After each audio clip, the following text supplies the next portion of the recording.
मेरा दिल जोर जोर से धड़क रहा था। मेरे दिल की इच्छा पूरी होने वाली थी। रात का अंधेरा फैल चुका था। कमरे में आ गई और कुंडी लगा ली। मैंने एक नज़र उसकी तरफ देखा और तड़प रही थी, सिसक रही थी। दर्द और तकलीफ के मारे एक औरत होने के नाते मैं अंदाजा लगा सकती थी कि वह इस पल कितना पीड़ा से गुजर रही है। मैं अपने जीवन में 3 बार इस पीड़ा को झेल चुकी थी। एक औरत के लिए यह समय कितना भयानक और दर्द भरा होता है, यह मैं बहुत अच्छे से समझ सकती थी। वह इसी हालत में पलंग पर पड़ी हुई थी। वह दर्द से कह रही थी और मैं उसके पास आकर खड़ी हो गई।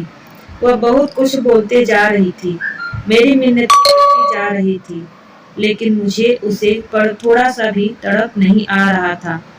वह रोते हुए कहती जा रही थी कि मैं उसके साथ यह सब कुछ ना करूं, लेकिन मैंने जो ठान लिया था वह मुझे करना ही था। यह आखिरी मौका था इससे छुटकारा पाने का, और यह मौका मैं खोना नहीं चाहती थी। वह मेरे सामने तड़प रही थी, सिसक रही थी। धीरे धीरे मेरी आंखों के सामने उसने जान दे दी। जब जाकर मेरे दिल को कुछ सुकून आया और मेरा दिल कुछ इच्छा पूरी हुई। इससे पहले मैं अपने बेटे को परदेश भेज दिया था ताकि मैं अपनी बहू को छुटकारा पा सकूं।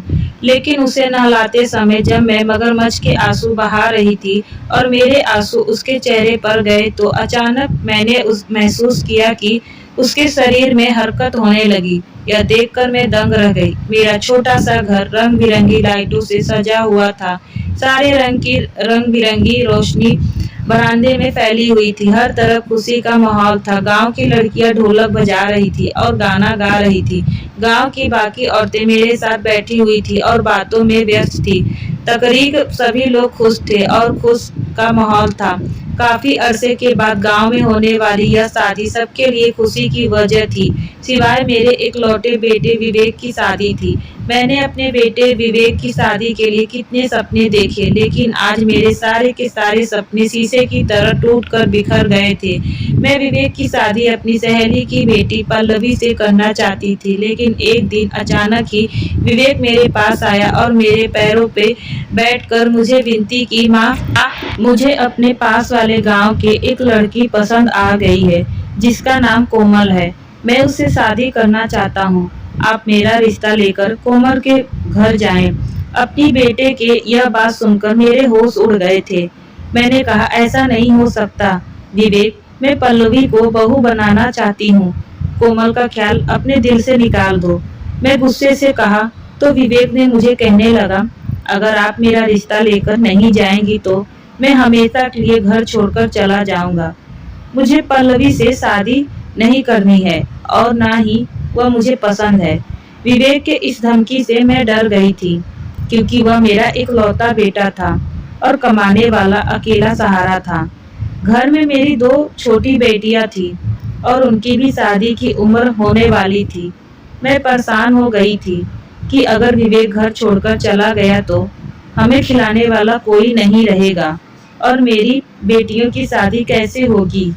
इस पल मुझे कोमल से नफरत होने लगी, क्योंकि उस लड़की ने मेरे साय किए किराए पर न सिर्फ पानी फेर दिया था, बल्कि मेरा बेटा एकदम से अपने काबू में कर लिया कि वह आज मेरे विरोध में खड़ा था और घर छोड़ने की बात कर रहा था।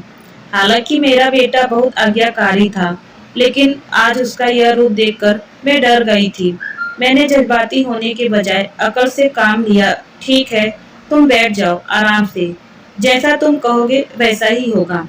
मैं कल ही कोमल के घर तुम्हारा रिश्ता लेकर जाती हूँ। मैं फौरन इसकी बात मान चुकी थी, लेकिन मेरा दिल कोमल को स्वीकार करने के लिए तैयार नहीं था। दिल पर पत्थर रखकर मैं अगले दिन अपने बेटे का रिश्ता कोमल के घर ले गई। उनका घराना बहुत सीधा सा था, बहुत गरीब थे। वह मुझे उन्हें देखकर बहुत उलझन हुई, क्योंकि मैं बिल्कुल भी गरीब घर की लड़की को बहू नहीं बनाना चाहती थी। इसके विपरीत पल्लवी के अच्छे खासे घराने की बेटी थी और उसके बाप ने उसके नाम पर काफी जमीन भी कर रखी थी। पल्लवी की माँ यानी मेरी सहेली की शादी एक चौधरी से हुई थी, क्योंकि वह बहुत सुंदर थी। मेरी सहेली की किस्मत मुझसे अच्छी थी। वह अमीर घराने में ब्याही हुई थी और मैं यही सोचा था कि अगर पल्लवी की शादी विवेक से हो गई तो हमारे दिन भी फिर जाएंगे। और सबसे बड़ी बात यह कि मेरी सहेली और पल्लवी को इस रिश्ते से कोई आपत्ति नहीं थी। ना चाहते हुए भी मैंने अपने बेटे के लिए फौरन हाँ कर दी। लेकिन मैं सोच लिया था कि मैं कोमल को विवेक की जिंदगी से निकाल कर ही रहूंगी और हर हाल में पल्लवी को अपनी बहू बनाऊंगी। पल्लवी मेरे लिए एक सोने की चिड़िया से कम नहीं थी और मैं उसे अपने हाथों से जाने नहीं देना चाहती थी। आज कोमल मेरे घर की बहू तो बन गई थी, लेकिन मेरे दिल में उसके लिए कोई जगह नहीं थी। शादी के 2 दिन बाद ही कोमल ने सारा घर संभाल लिया था। वह बहुत सुंदर और सुशील लड़की थी, लेकिन इसके बावजूद मुझे आंख भर नहीं रही थी। मुझे पैसा चाहिए था जो कोमल के पास नहीं था। मैंने सालों से जिंदगी गरीबी में गुजारी थी। जैसे तैसे करके मैंने पूरी उम्र गरीबी में गुजार दी, लेकिन अपनी दोनों बेटियों का नसीब अच्छा करना चाहती थी। अपनी बेटियों को खुशहाल देखना चाहती थी और इसीलिए मैंने फैसला कर लिया था कि मैं पल्लवी को जरूर अपनी बहू बनाऊंगी। पल्लवी के कोमल के मुकाबले से कम अच्छी थी और अपने बाप पर गई थी। सावली थी, लेकिन उसे विवेक से प्यार था। बचपन से उसका यह प्यार मेरे लिए फायदे में गया था। आंटी प्रॉमिस करे इस लड़की को घर से निकाल कर रहेंगी। मैं विवेक से प्यार करती हूँ और पूरी जिंदगी उसके नाम पर बैठने को भी तैयार हूँ।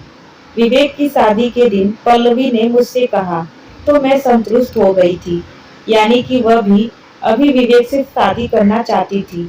कोमल अपने साथ दहेज की कोई चीज नहीं लाई थी। यह देखकर मेरा खून जल रहा था। अचानक वह पेट से हो गई तो मेरा दिल तो बैठ ही गया था। गांव में कुछ लड़के दुबई कमाने के लिए जा रहे थे, तो मैं भी विवेक से कहा कि वह भी चला जाए। माँ मैं हिंदुस्तान में रहकर कोई काम कर लूंगा। विवेक जाने के लिए तैयार नहीं था, तो मैंने कहा देखो बेटा, तुम्हारी पत्नी पेट से है और तुम अपने बच्चों की खातिर पैसा कमाकर भेजोगे तो तुम्हारे बच्चे अच्छे स्कूल में पढ़ लेंगे और तुम्हें अपनी 2 बहनों की शादियां भी तो करनी है, यह भूलो मत। मैंने उसे समझाया तो वह मेरी बात मान लिया गया और दुबई चला गया। अब मैं आजाद थी। कोमल के साथ जो करना चाहती थी कर सकती थी। इन महीनों में मैंने उससे बहुत ज्यादा काम करवाया ताकि उसका बच्चा गिर जाए और वह मर जाए, लेकिन वह इतनी सख्त जान साबित हुई कि उसने एक सेहतमंद बच्चों को जन्म दिया था और खुद भी सेहतमंद थी। यह देखकर मेरा खून और जल गया। सिर्फ यही नहीं, उसने बेटा पैदा किया था, यानी उसकी पोजीशन मजबूत हो गई थी। अब मैं चाहकर भी उसे इस घर से नहीं निकलवा सकती थी। मुझे दिन रात यह सोच सोच कर परेशानी होने लगी थी। कोमल मुझे एक हाथ नहीं भाती थी और विवेक दुबई से अपने बेटे के लिए गिफ्ट भिजवा रहा था। यही नहीं, उसे पैसे भी भेजा और कहा कि यह पैसे उसके बच्चे के खर्च के लिए है। मेरी तबीयत खराब रहने लगी थी, यह सोच करके कि अब विवेक भी जो भी कमा आएगा वह कोमल और उसके बच्चों पर खर्च होगा। कोमल को इस घर से निकलाने के लिए एक ही तरीका था कि वह मर जाती और उसकी लाश इस घर से जाए। जिंदा तो उसका घर से निकलना मुझे संभव नहीं लग रहा था। विवेक कुछ महीनों के लिए वापस आ गया। उसका बेटा 7 महीने का हो चुका था। वह अपने बेटे को देखकर बहुत खुश हुआ। अब वह अपना पूरा समय कोमल और अपने बेटे के साथ बिताने लगा और सारा खर्च इन पर करने लगा। मेरी तो बर्दाश्त ही जवाब दे गई थी। बेटा तुम्हें वापस नहीं जाना क्या? तुम पर बहुत सारी जिम्मेदारियां हैं। तुम्हें पैसे कमाने के लिए वापस जाना होगा। जब मैंने देखा कि विवेक का दोबारा दुबई जाने का इरादा नहीं है, तो उसने कहा माँ मैं बहुत थक चुका हूँ, अब नहीं जाना चाहता, इस साल यहीं रहना चाहता हूँ और मैं सोच रहा हूँ कि इंडिया में ही कोई काम करूँ, क्योंकि अब मैं अपने बेटे के बगैर नहीं रह पा रहा। मेरी बहू फिर से पेट से हो गई। मेरा तो सर ही चकराने लगा। तुम्हारी 2 बहनें बैठी हैं, उनकी शादियां करनी है, इनके दहेज जोड़ना है। मैंने सारी जिंदगी गरीबी में गुजार दी है। मैं नहीं चाहती कि मेरी बेटियां भी मेरी तरह एक एक चीज के लिए तरसती रहे। तुम कमाकर लोगे तो उनके लिए अच्छे रिश्ते आएंगे, वरना किसी गरीब की ही पत्नी बन जाएगी मेरी तरह। मैंने रोते हुए इमोशनल हमला किया तो विवेक पिघल गया और दोबारा से परदेश जाने के लिए तैयार हुआ। तो मैं खुश हो गई। मेरे पास अब आखिरी मौका था। इस बार अगर फिर कोमल बच गई और उसने बेटा पैदा कर दिया तो मेरा खेल खत्म हो जाएगा। मैंने पिछली बार गलती की थी कि डॉक्टर को बुलाया। इस बार मैं ऐसी कोई गलती नहीं करना चाहती थी। देखते ही देखते कोमल की डिलीवरी का समय करीब आ गया है। इस बार मैंने पूरी प्लानिंग कर रखी थी। उसका दर्द भरने लगा तो मैं बहाने से बाहर चली गई और बहुत देर के बाद वापस आई तो रात के 12 बज चुके थे। कोमल बेटा, अस्पताल में कोई भी डॉक्टर नहीं है और कोई दाई भी मुझे नहीं मिली रही। मैं वापस आकर कोमल से कहा, जो दर्द से तड़प रही थी, माँ जी कुछ करिए, मुझे बहुत दर्द हो रहा है। मेरी डिलीवरी का समय आ गया है। जल्दी से डॉक्टर को या किसी को बुलाकर ले आई। कोमल पलंग पर लेटी हुई थी और दर्द से पलंग के कोने पर मुक्के मारती जा रही थी। वह बहुत पीड़ा में थी और उसे इस तकलीफ में देखकर मुझे सुकून मिल रहा था। बेटा, मैं हर जगह देख लिया है, कोई भी नहीं है, न डॉक्टर न कोई दाई। मैं ऐसा करती हूँ, खुद ही तुम्हारी डिलीवरी करती हूँ, मैंने कहा और उसके पास आकर खड़ी हो गई। तो इस फटी फटी आंखों से मुझे देखा। माँ जी, भगवान के लिए ऐसा ना करो, यह बच्चा मर जाएगा और मैं भी मर जाऊंगी। आपसे यह सब नहीं हो पाएगा। जाइए और किसी को बुलाकर लाइए, मैं तो उठने के काबिल भी नहीं हूँ, उसने दर्द से रोते हुए कहा। मैं कमरे की कुंडी लगा ली और उसके पास आ गई। यही तो मैं चाहती हूँ कि तुम मर जाओ। तुम्हें तो तड़पते हुए देखना चाहती हूँ। जब तक तुम मरोगी नहीं, हमारी जिंदगी में खुशहाली नहीं आएगी। जो भी मेरा बेटा कमा कर ला रहा है, वह तुम पर, तुम्हारे बच्चे पर खर्च कर रहा है। मैं और मेरी बेटियां तो बस उसकी शक्ल ही देखती रह जाती हैं। हमें कुछ नहीं मिलता। मर जाओ ताकि हमारा हिस्सा हमें मिले। मैं उसकी तरफ देखते हुए कहा और वह हैरत से मुझे देखने लगी। ऐसा क्यों बोल रही है माँ जी? विवेक तो आपको आपका खर्चा पूरा देते हैं। आप मुझे क्यों जान से मारना चाहती हैं? मैं आपका क्या बिगाड़ा है? माँ जी, मुझे बचा ले। उसने रोते हुए मेरी विनती करना शुरू कर दी। उसे इस हालत में देखकर मेरी आत्मा को सुकून मिल रहा था।